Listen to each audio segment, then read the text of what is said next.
Welcome to this presentation on developing effective communication skills. For any kind of success in life, almost in all spheres, anywhere, anytime, communication skills are the key.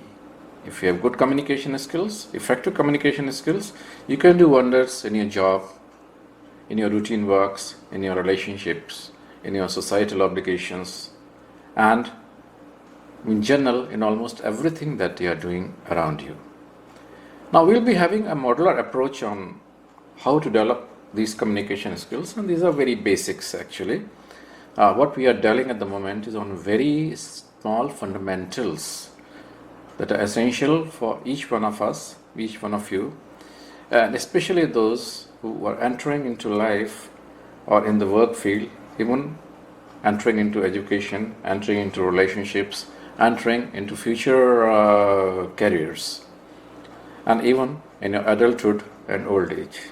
Almost at every stage, developing effective communication skills is essential and a component that you cannot neglect at any point of time.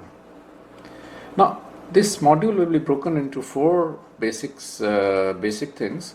We'll be talking first on the basic communication skills, or the basis of communication, then basics of communication, then we'll be talking of even telephone etiquettes, because these days we all are on mobile, we all are on telephones, we all are on electronic media to communicate, we are on WhatsApp, we are on Viber.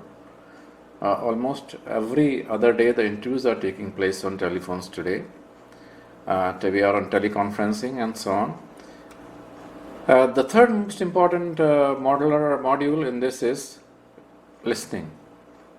Are you an effective listener? Are you an active listener or a passive listener? And then finally, the most important thing is how you enter into questioning. Do you ask questions in a way that facilitates people, that facilitates communication, or you use communication blocks when you are talking of questioning? Now, some of these practices are a part of training that has been given to you or that you have been taking. Now, let's understand a few basics of communication. When we talk of communication, it's basically communication is a two-way process of exchanging ideas, information, or transmitting verbal and non-verbal messages. The communication can be between people, it can be between groups, it can be between organizations, it can be between nations. Communication itself is a bridge. Communication serves the purpose of bridging. That is important to understand. Now, effective communication and productive relationships have two-way relation. Effective communication leads to productive relationships, and productive relationship always involves effective communication. So both move in a synergistic way in one direction. Now, why we communicate? Some of the reasons for communication. An important reason for communication is the exchange of information. In fact, in the world of today, almost millions of gigabytes and terabytes of information is being almost exchanged every day, is being stored, communicated, and interpreted, and finally is a tool of decision making. Within organization, within between individuals, between different levels of organization, between different societies, between different families, between different category of companies and customers, communication is the key today. So if we are effectively communicating, we are developing productive relationships. In fact, every business relationship today is a relationship, and it depends on the way the communication has taken place. So important thing is that what we communicate, even through ads or through any other process, whether it is helpful or in developing a good relationship, or it is affecting in a negative way, we need to understand. Communication is used to motivate, to get people into action, to get organizations into action, to get societies into action, to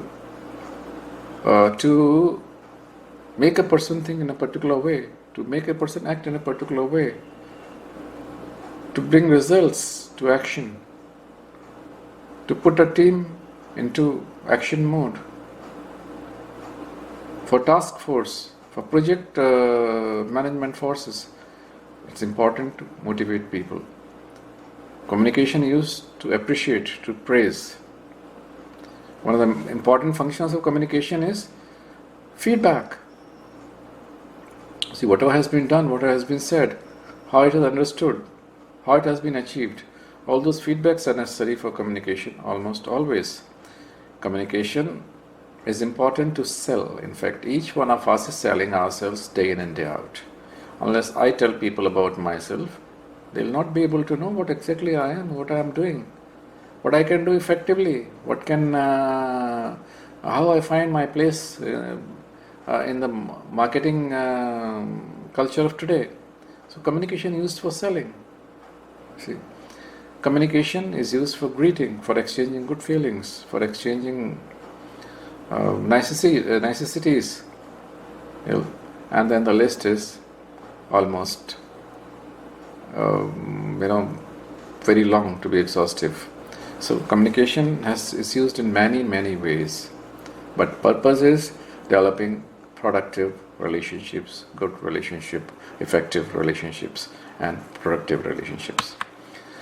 So let's see what causes poor communication. What is barrier to the communication? What are the barriers that come when we communicate? One of the biggest barriers is premature evaluation. Without listening properly, without understanding properly, we try to evaluate the statements or evaluate any communication method, and it just really doesn't work. Communication is blocked. Inattention. You're not attentive to what you're listening, because at times the mind works like multiplexer, so it might be the attention is somewhere else and you're trying to interpret something else. Stereotyping assumptions about what is being said. Well, only such and such a statement can come from anybody. The intentions are always ulterior or bad. These assumptions make life very difficult. So wrong assumptions about people and about communication itself becomes a big barrier to the communication. When something very deeply said is generalized, generalizations in fact are the biggest killers to communication. Okay, specificities in communication always help. So be specific about the behavior, about the result, whatever you are communicating. Poor listening skills. Most people try to speak before they listen. In fact, best communicators are the best listeners. Those who listen and actively listen normally are the best communicators. They are loved by people, they are liked by people.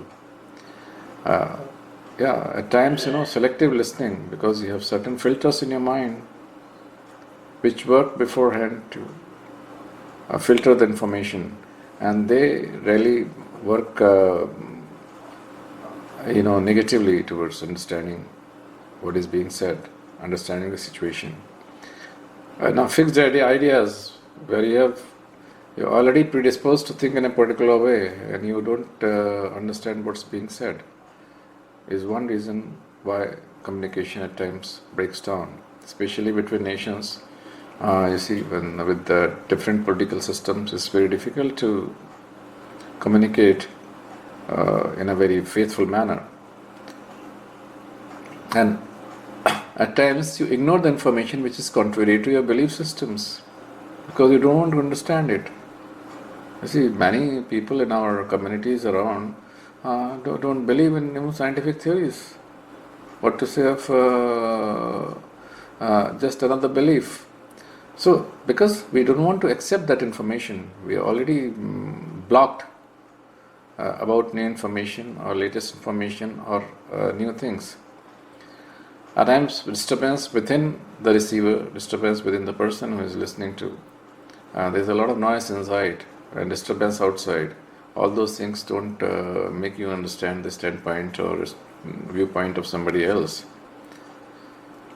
Negative emotions act as a big barrier to communications, because if you're emotionally active and you want to listen to something, the ideas don't get into your mind. And many times people have poor listening skills. Now some of these skills can be developed, as already has been